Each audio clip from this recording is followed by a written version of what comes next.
Clap. One by one, take one. Action.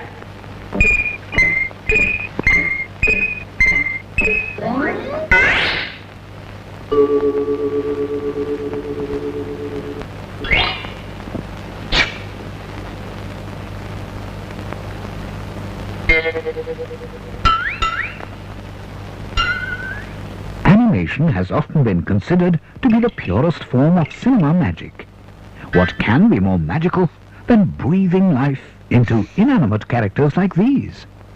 But before animation was born, even before the cinema came into existence, Indians had their own ways of enjoying projected images on the silver screen.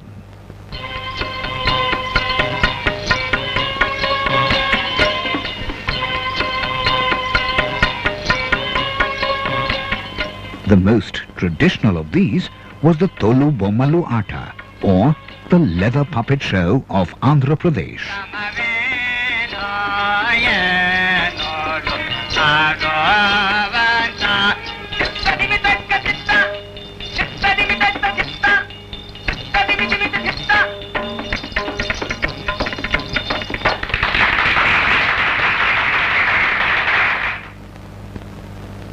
Closer to this century, the father and son duo of Mahadev Gopal and Vinayak Mahadev Patwardhan added movement to what was essentially an ordinary magic lantern show, and came up with the Shambhari Karolika.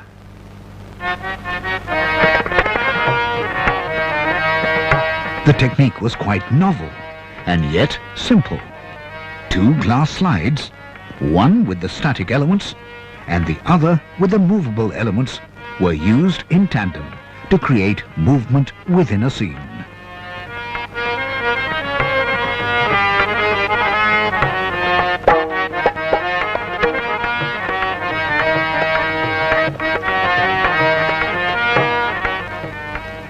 Then came the high-tech revolution. The motion picture camera. With the help of this wonder gadget, the Lumiere brothers made their first masterpiece of moving live action and dubbed it the cinema. With the same wonder machine, Emil Cole filmed thousands of his own drawings and made the world's first animated film.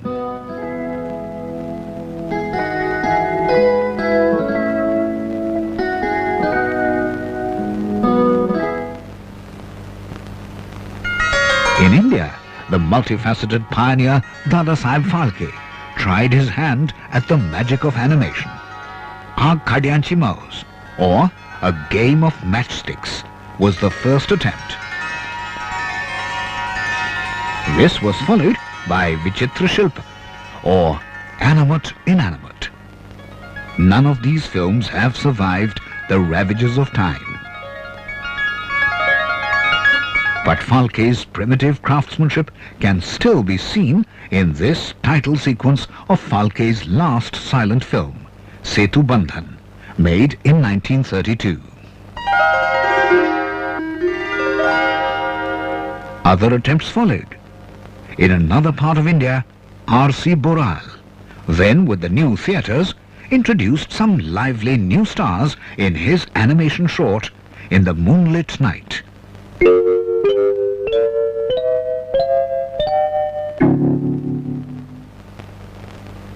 Soon after this, Prabhat dawned on the animation scene. With its animation short, Jambu Kaka, made in 1937 and released as a side reel with Amrit Manthan. To this day, the animator and maker of Jambu Kaka, Mr. Kelkar, remembers how his adventure began.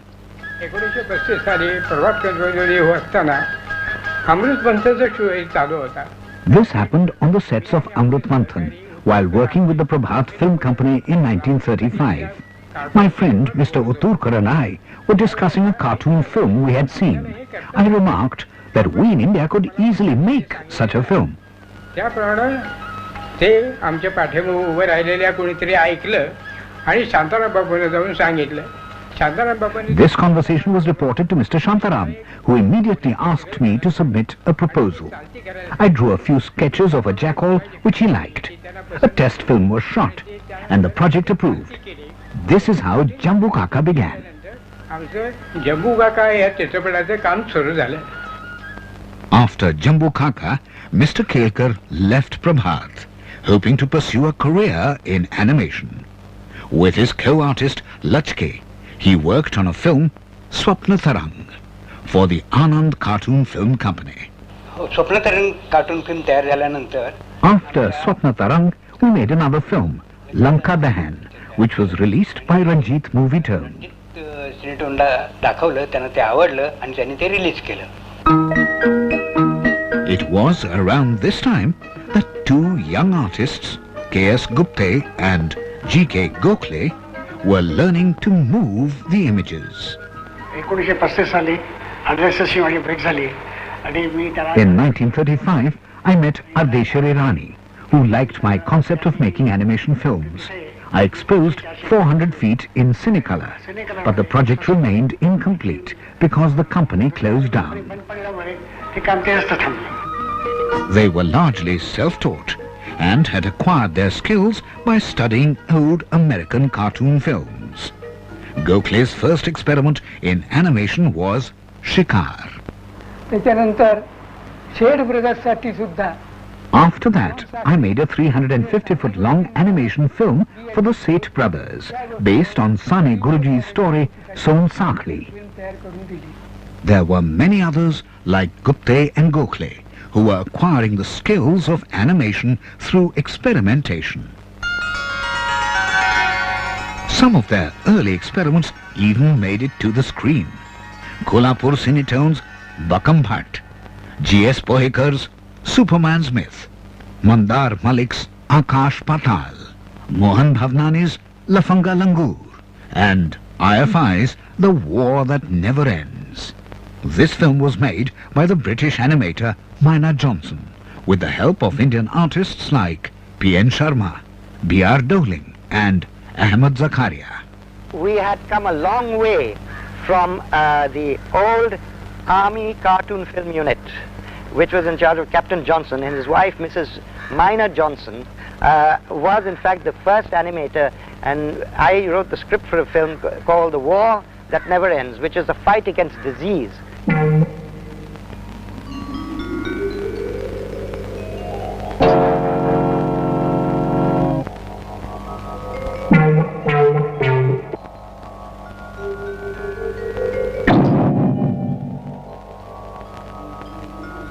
The war that was being waged on the continent came to an end, and the British Raj packed up to go home. With it, the shutters came down on the animation unit.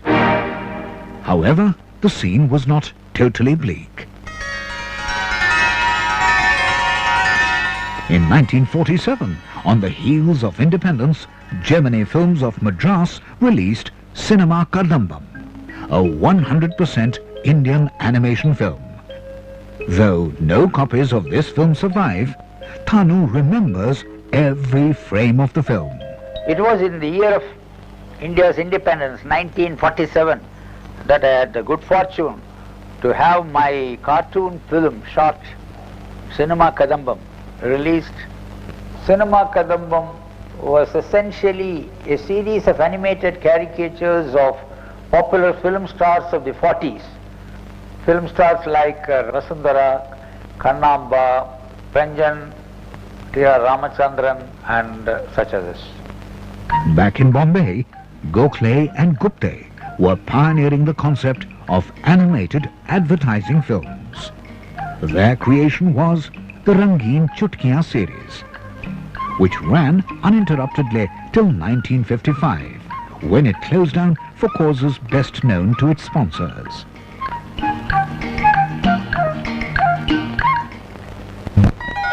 However, not all was lost.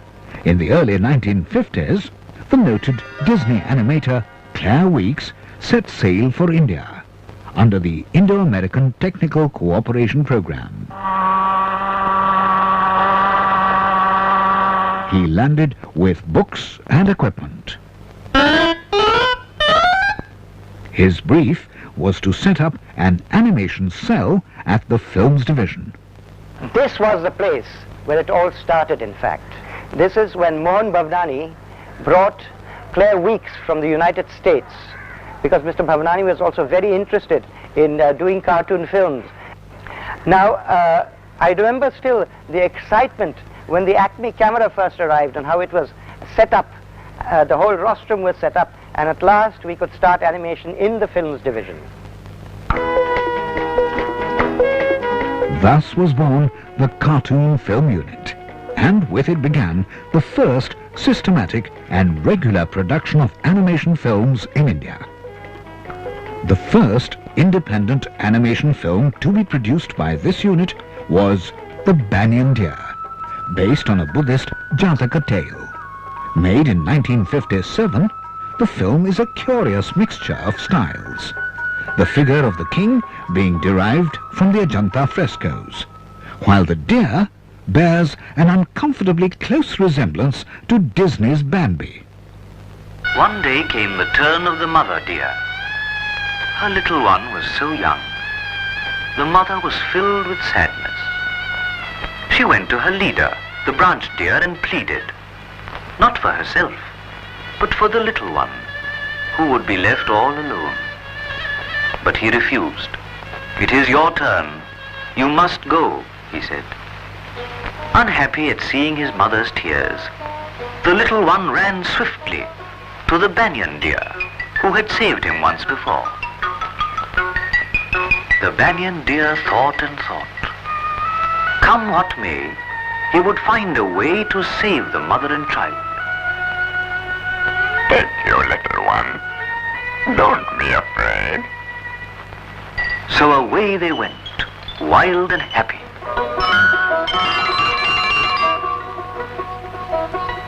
No, no, the mother cried. Can it be true? For proud and beautiful as he was, wise and noble as he was, the Banyan Deer had placed his head on the block. The film was a huge success and launched the careers of some of the best-known names in Indian animation. Elsewhere, in Pune, two young artists, Madhav Kunte and Madhav Bhave, were thinking of making their own cartoon film. While sipping tea, Madhav used to ask me why we can't make the cartoon films. And luckily Mr. Agarwal gave us the green signal. And without having any reference books or the modern equipment, we worked very hard and the results were surprising. Yes, Kar Bhala Ho Bhala, that was that film. That film was scripted by me. I also drew the backgrounds and I directed that film.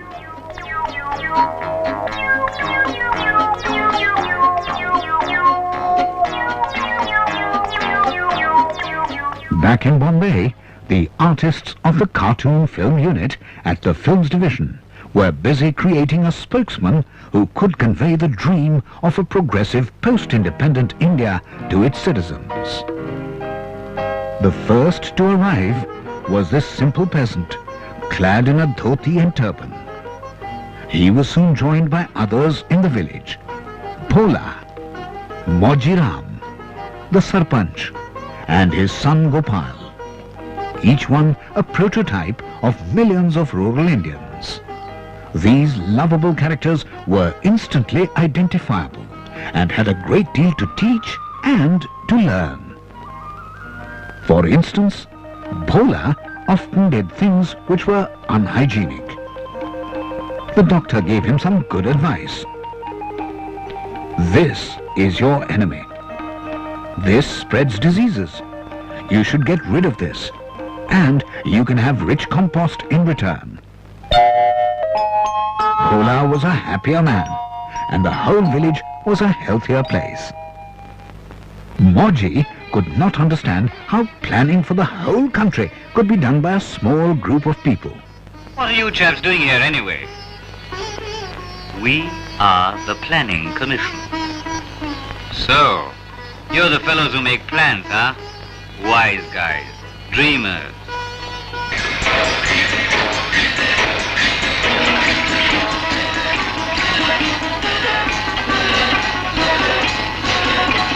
After opening his eyes to the progress being made, he realized that the 5-year plans were not just idle dreams, but vital instruments of progress. If the 1950s was a period of fulfilled aspirations and dreams, then the 1960s was an era of experimentation.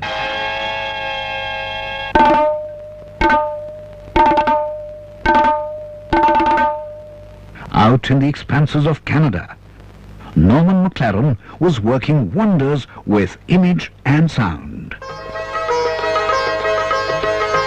Inspired by his experiments in animation, Czech-trained Pramod Pati, who had worked under the legendary Jiří Trnka, began to infuse routine propaganda films with various experimental styles and designs.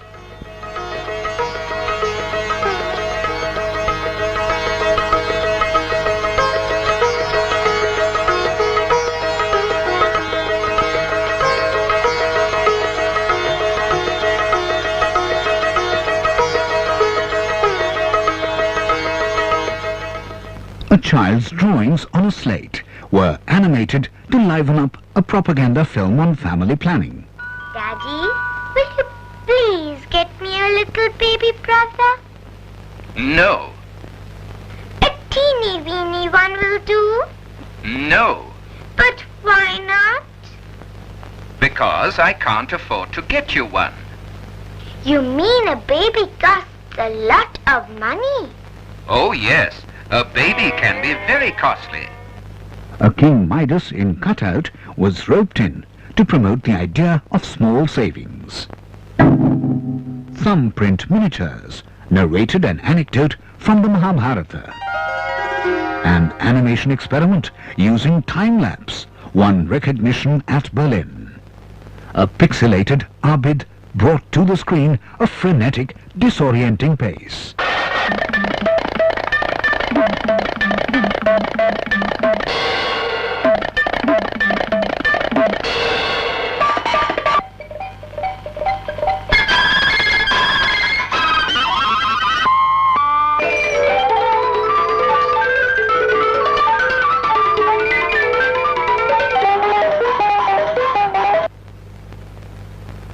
Outside the films division, filmmakers like Kantilal Rathod and Clement Baptista also creatively participated in these heydays of Indian animation.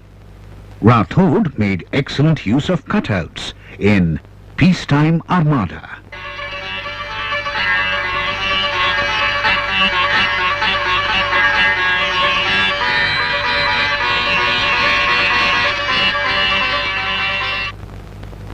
They together gave impetus to the use of animation in advertising films. The use of animation expanded rapidly and opened up career opportunities for young talents like Bhim Sen, Ramesh Potnis, Madhav Kunte, R.A. Sheikh, A.R. Sen, V.G. Samant, Naik Satam and Ram Mohan. Animation is a very expensive medium, and outside of film station, it was only the advertising industry that could afford it. And it provided many animators with the opportunity to come out with extremely high quality animation.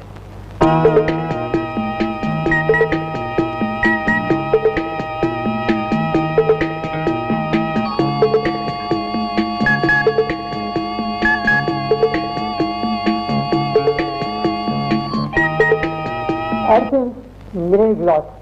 Effect animation was the only answer. By creating innovative glows and scan effects, we could highlight the factors.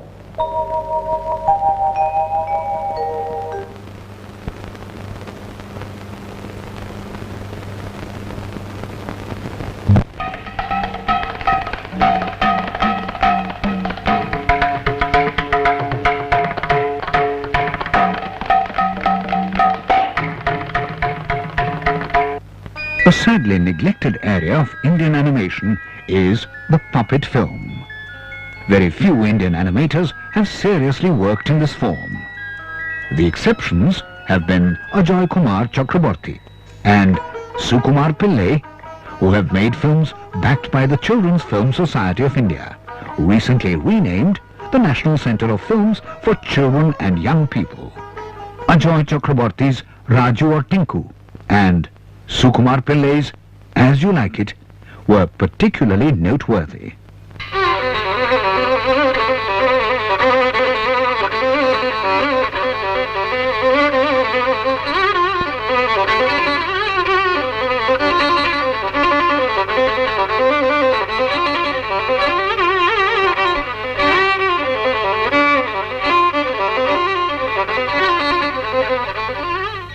The National Institute of Design at Ahmedabad was the first to launch an ambitious training program in animation design.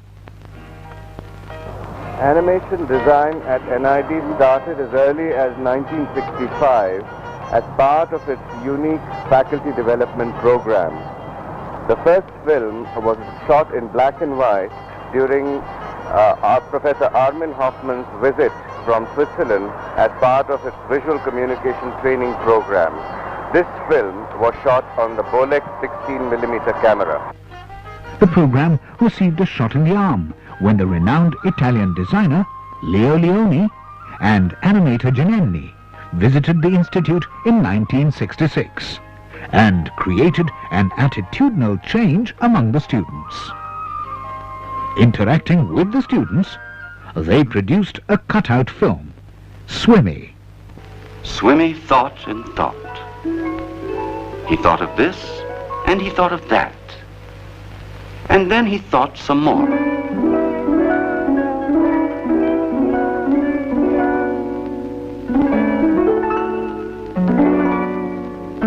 Then suddenly he said, I have it. We're going to swim together, each in his place.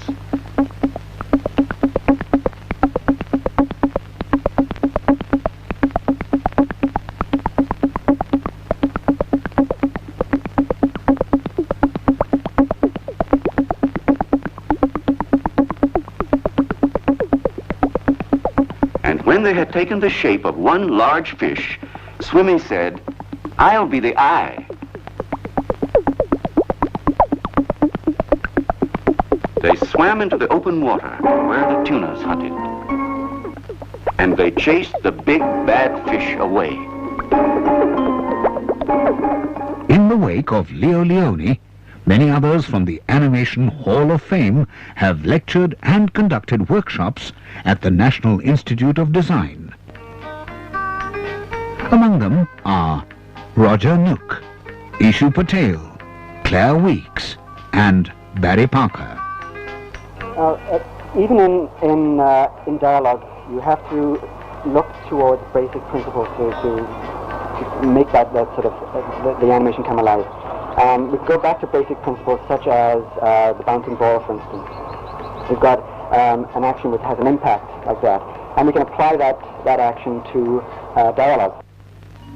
Most Indian animation is, of course, a derivative of classical animation, which is based on drawings that show different phases of the movement. A simple action like taking a step forward may require as many as 5 different drawings.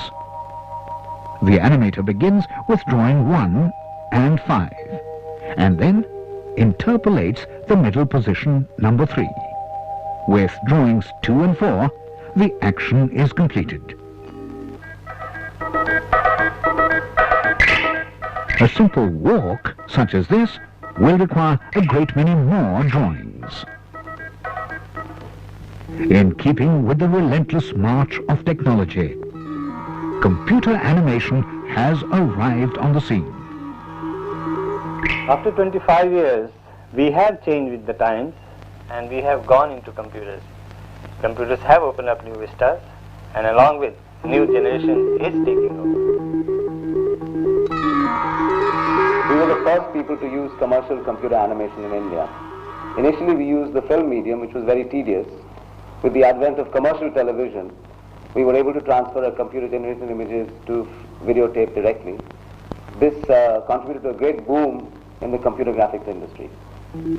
Computer animation has brought in many young talents to this newly growing field. There was a time when doing computer graphics and special effects meant going abroad. Now that has all changed. We have the skills and expertise in the country to be able to do all these things here. And in fact, it has gone as far as we do projects for clients from abroad like the US and the UK.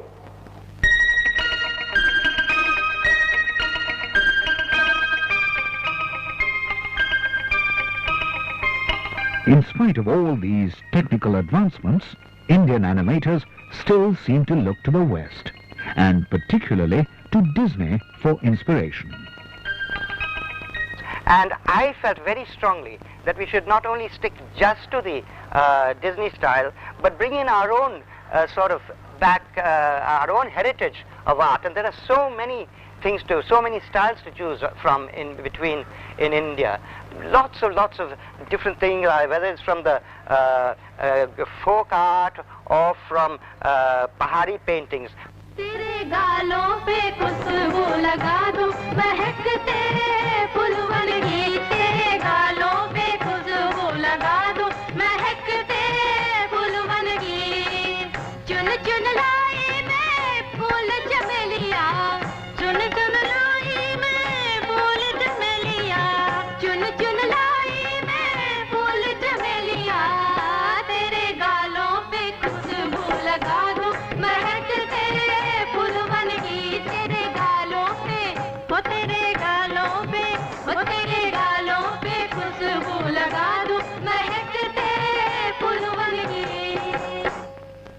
Indian animation has come a long way since Dadasaheb Phalke made ordinary matchsticks dance on the screen to the amazement of Indian viewers. Some of the most creative artists and talented filmmakers have striven for the advancement of the form. And though the number of animation films made in India are still comparatively meager, there is no denying that in terms of quality, they compare with the best in the world.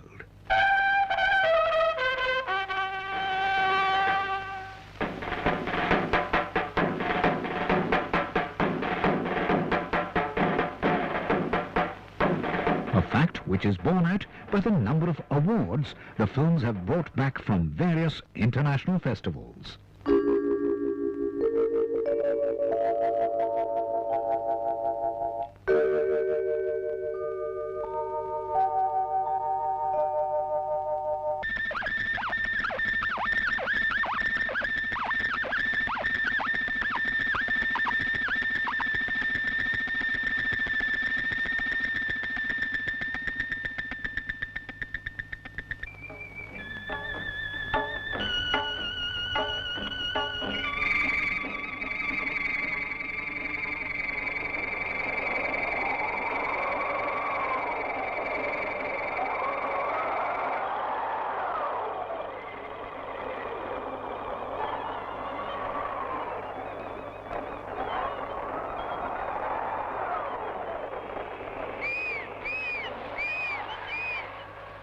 Glimpses of these award-winning films keep the flame of hope burning for Indian animation.